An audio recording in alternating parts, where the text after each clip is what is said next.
Hey guys, welcome to Sonic Discovery. I am your host, David Correa. On this episode, we'll be talking about new music from J. Cole, the return of A Perfect Circle, and Ashley Monroe. Kicking off this episode, we're going to be talking about the surprise new release from rapper J. Cole. This is called K.O.D. Now, this is Cole's fifth album. He handles some of the production himself, along with other producers. And this album has, a title that can reference different things. He has stated that it can either mean kids on drugs, kids overdose, or the last one, which I think really fits the album more thematically throughout, kill our demons. Because throughout this album, not only does he touch upon drug use through teens and kids, but also just, what's affecting rap music in general. Emphasizing a lot on material things like money, wealth. That's kind of been the case for a while now. But J. Cole has taken it upon himself to state that these are problems that need to be addressed and changed. And for the most part, he does an okay job because he himself knows that he has fallen victim to these things himself. Starting off as a rapper, you want to accumulate wealth and get money and buy chains and cars and all that flashy stuff. And he even has a bit of advice for the new crop of rappers that are out there on the last track. But before we get into that, we're going to go up to the top and we're going to start off with the intro, which gives us more of a jazzy feel on the production. And here he's telling people, that they need to be wise about the way they choose to deal with their problems and their pain. Then we go into the title track, K.O.D. This has a very catchy sound with a bouncing beat and a hook that repeats often. J. Cole is synonymous for not having any features on his album, and on the first verse here, he states that no one's really worthy to be on his tracks. On the second verse, he goes on to say that drugs are just kind of part of the culture, and he's personally been around them his entire life.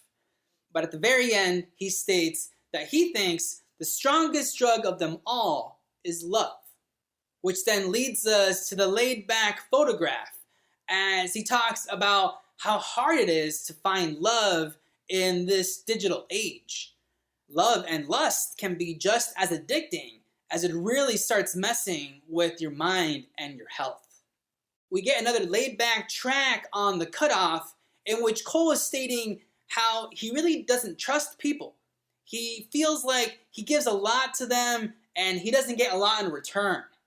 Here is where it seems like there's a feature on the album because there's a Kill Edward and people were kind of wondering who Kill Edward was. But it actually is just kind of like an alter ego that J. Cole created.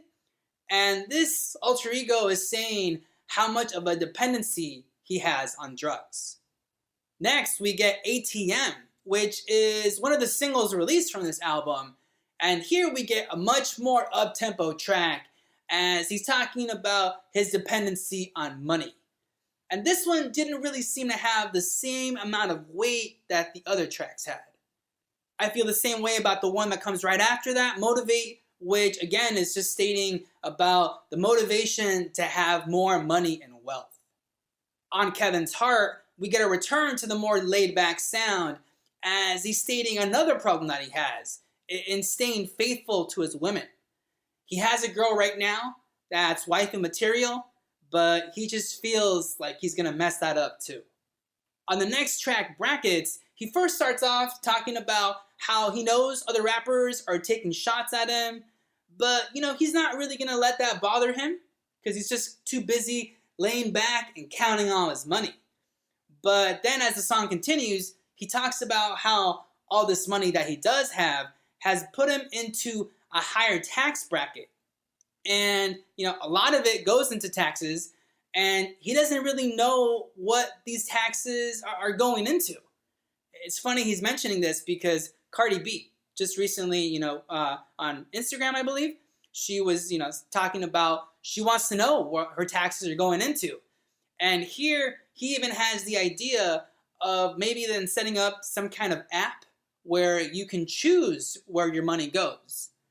But I'm pretty sure we're years away from anything like that happening. On Once an Addict, we get more soulful sounding production as he's reflecting on how his mom used to have dependency on alcohol to deal with all her different problems.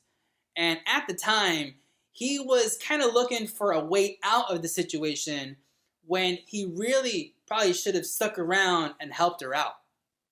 On Friends, we get another feature from his alter ego, Kill Edward, as he's stating his dependency on drugs to cope with the pain. And then Cole comes back and says, maybe all this dependency stems back from trauma that you suffered as a kid.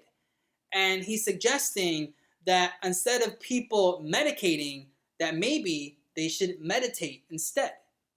I was a really big fan of the eerie sounding production on Window Pane, which you can kind of hear a little bit more as it starts, and then it kind of fades into the background when the beat comes in. Here, he's stating how blessed he feels to just be alive at the moment, because he hears countless different stories of other people that weren't as lucky.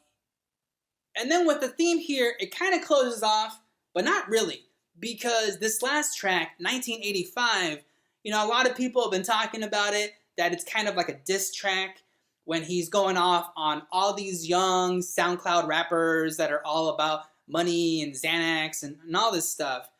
But, he does kind of take some shots at them here, kind of saying that they're, if you're as stupid as you look, which, got a little chuckle from me. But mostly, he's just trying to give these young guys advice and letting them know that, yes, you're popular now, you're the it thing now, but that wave is going to pass. And while you're here and you're doing it, make sure that you're investing your money, because that money's not always going to be around, and you don't want to end up being washed up without really having a place to stay. Overall, I was pleased with this release. It's very much in line from what we've gotten from J. Cole in the past, where it's more of a conscious rap type of album. He does point out different problems in rap culture and putting more emphasis on things like meditate more. And he does try to give advice to the new guys in the game, so hopefully they don't make the same mistakes. I'm going to give this album a score of a 7.5 out of 10. So if you're a fan of J. Cole, I'm sure you've already heard this. And if you're just kind of a casual fan, this is definitely an album worth checking out.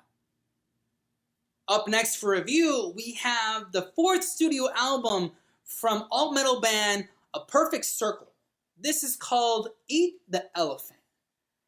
Now, it's been 14 years. 14 years since their last album. And that was Emotive, which was kind of just a cover album.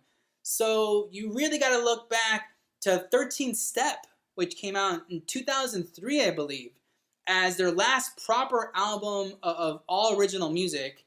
Here, at least with the lyrical theme, they stay aligned with what they were doing with Emotive, where it's a lot more political. And I'm glad, because it's hard not to talk about politics in 2018. Musically, it's very different. Here, maybe some fans are going to be a little turned away from the first couple songs because it does start off very soft. But once you get into the album, you'll definitely be pleased with the sound. This is a lot more aligned with some softer tendencies and experimentation of 13th Step than the hard rock of Mare de Nantes. We're going to start this album up at the top with the opening and title track, Eat the Elephant, which is a soft piano ballad in which we do get some more prominent drums, but it's mostly very gentle. We even get really gentle vocals from Maynard as they're talking about tackling all these different problems that we have one step at a time. So basically just eating the elephant one bite at a time. The next track, Disillusioned, is one of the singles released from this album, and this has more of a rock sound on the verses, but yet it's still led by the piano, because on the chorus here, everything just kind of drops out, and all we have is the piano and Maynard, as he's stating that we need to disconnect from technology and reconnect to each other. And I thought this was a very effective moment on the song. Just, as he's stating this thing, everything else drops out, and all we have is him and the piano. The next track, The Doomed, is another single from the album, and this has a much more of an aggressive sound. It has more of a prominent guitar, the drumming here is pretty aggressive, and also his voice has some pretty good build-up. We also do get some nice orchestration going on in the quieter moments. On here, he's stating that he's basically like a new Jesus, but in reverse, where instead of him wanting to help the poor and the meek, he's here to look out for the rich and the powerful. So Long and Think for All the Fish is probably one of the most accessible songs that the band has ever written, where we get this really rich orchestration with these bells that are really nice, and also the guitar here has some really great melodic lines, as he's talking about money ruling everything, and basically Prince, Princess Leia, Bowie, and even Miss Brady have decided to just move on from this world. Talk Talk is another single released from this album, and this is a much more aggressive song that should really please fans of their older stuff. In here, he's stating that we should do more than just talk about these problems, but we should actually do something about it. While you deliberate, bodies accumulate. By and Down the River is a mid-tempo rocker that has two different beautifully played guitar solos, and also some vocal overdubs on his voice that add some nice harmonies. DLB is kind of like an interlude on the album. This is like a dark synthy track that's really short, but I really enjoyed it. This one gave me a big Depeche Mode vibe. Hourglass is kind of like an iffy track here. It has more of an electronic influence, especially when it's led in by that synth riff. There's also a lot of different effects used on Maynard's voice. His delivery on the verses is a little weird, as he is talking about something important though.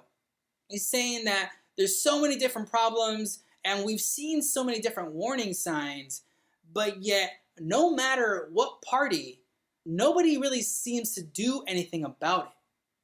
Feathers is a track that would have felt right at home on 13th Step, because it's a great rock song, but also has a nice gentleness to it.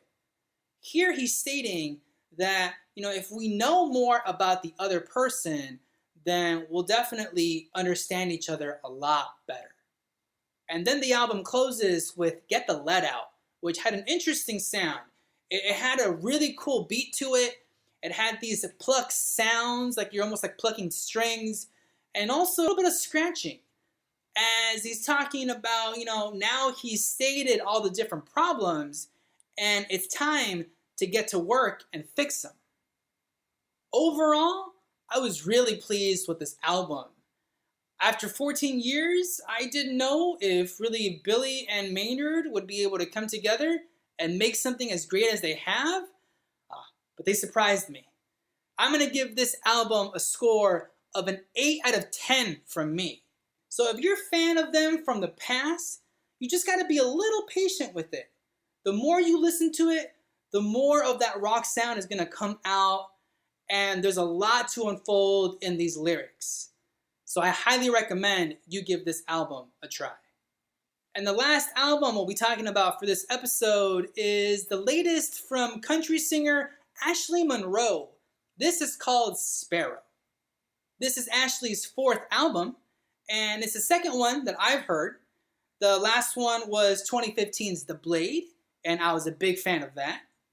Here we got production from Dave Cobb, and I did a little bit of reading, and it seems like she was pregnant for part of this recording. So I thought that was pretty cool. The structure of these songs here are pretty simple if it wasn't for the lush strings that are all throughout this album that I was a big fan of. The strings add so much dynamic to these tracks. And you can really hear that well on the opening track, Orphan. As, you know, it's kind of like a simple song structurally, but those strings, oh, they're great on this track. Here she's questioning how a sparrow can possibly know more than her. Because a sparrow just automatically knows how to fly on its own. A river knows how to flow downstream. But yet an orphan, how do they know how to make it home without someone guiding them there? Hard on a Heart is a more upbeat song where we have kind of like a pounding kick drum throughout. It's also aided by great string work. And here she's saying that she hopes her heart won't give out, seeing as how she's already put it through so many things. Hands on You was one of my personal favorites from this album, where we get more of a bluesier sound and also risque lyrics, as she's yearning for a man and wishing that she could have done more stuff to him and hoping that he would have done the same in return. Mother's Daughter has a light sound and some bell touches which give it kind of more of a pop sheen. Here she's talking about a girl that isn't likely to stick around because she's got too much of her mama in her. Wild Love was another standout track for me, where it had a great groove on the bass, a faint galloping beat, and these amazing swooping strings that add so much weight to this track. Here she's stating that she's not going to be content with any kind of simple love. She wants things to be a little wild and for there to be some hair pulling. This Heaven is a chill acoustic track in which she's stating that her heaven may not be for everybody, but it's exactly what she wants. And what I liked about this track is that on the chords, it makes it feel like it's about to come down, but it goes up, which kind of gives the song a really unique sound. Paying Attention is another track that's really aided by great string work, especially when it has these little breaks. Here she's talking about someone that she didn't really pay a lot of attention to while they were together, but now that the person's gone, they're all that she can think about.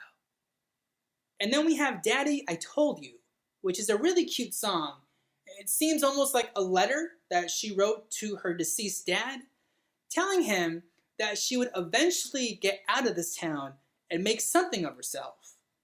And well, Daddy, it looks like she has.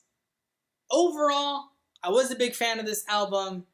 The songwriting is very simple, tells great stories, and has this amazing string work all throughout that, like I've mentioned before, adds so much to this album. This is going to get a score of a 7.5 out of 10 from me. So if you're a fan of really good country music, I'd recommend you'd give this a listen. Well guys, that's it for this episode. Thanks so much for clicking play. If you have any feedback you want to give me, any comments, make sure to leave those down there at the bottom. And while you're down there, make sure to hit the like button and subscribe, and you'll know what's on the next one.